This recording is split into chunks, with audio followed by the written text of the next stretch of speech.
In-form Surrey closed in on their third successive LV County Championship victory, a win which would close the gap between them and second-place Northamptonshire to only 1 point going into the last week.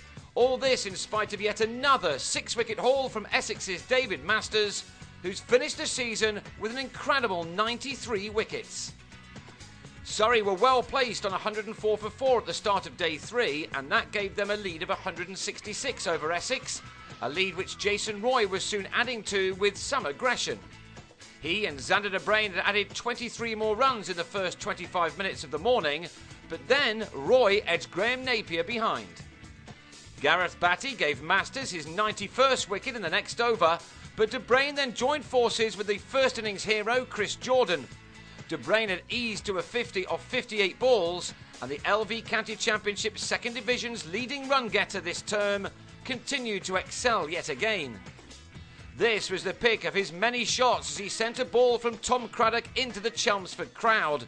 The former Somerset player has had an outstanding year. Jordan has also had a superb game with the bat. The 71 runs he made in the first innings was his best ever score, and he was soon to beat that yet again. Indeed, it's been his reintroduction into the Surrey team which has corresponded with their late dash for promotion. The brilliant de Bruyne completed his 400 of the campaign in a superb stand with Jordan of 119, but 4 balls later he was bowled by Masters, who now had his 8th 5-wicket haul of a sensational season.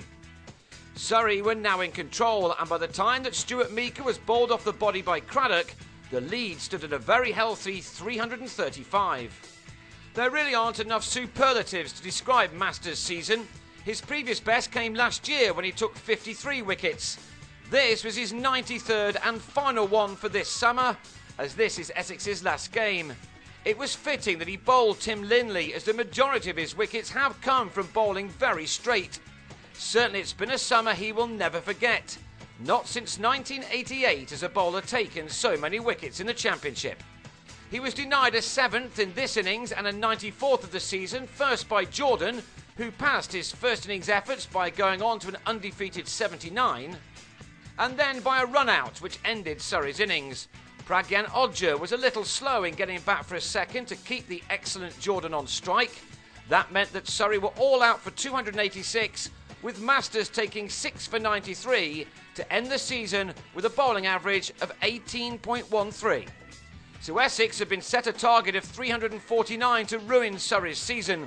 Billy Godleman and Tom Wesley again started in an encouraging fashion, beginning with a stand of 28 to add to their 3-figure partnership in the first innings. One TV pundit recently called Linley a poor man's Masters. He has a similar habit of taking wickets, and this season has been anything but a poor one for him. His 67th victim of the summer was Wesley, who was bowled offering no shot. Linley, Surrey's leading marksman this year, then shot at O.A. Shah's off stump as Essex limped to tea on 50 for 2. Another man who's been key to Surrey's recent success is the Indian spinner Ojha. He had Jake Mickleborough caught off the leading edge into the final session to reduce the home side to 71 for 3. And that became 78 for 4 when Adam Wheater was leg before on the lunge to the spinner for a single. Surrey could now dream of a 3-day victory and a thrilling final week when Derbyshire are the visitors to the Kia Oval, especially when Linley struck again to remove Godleman for 38.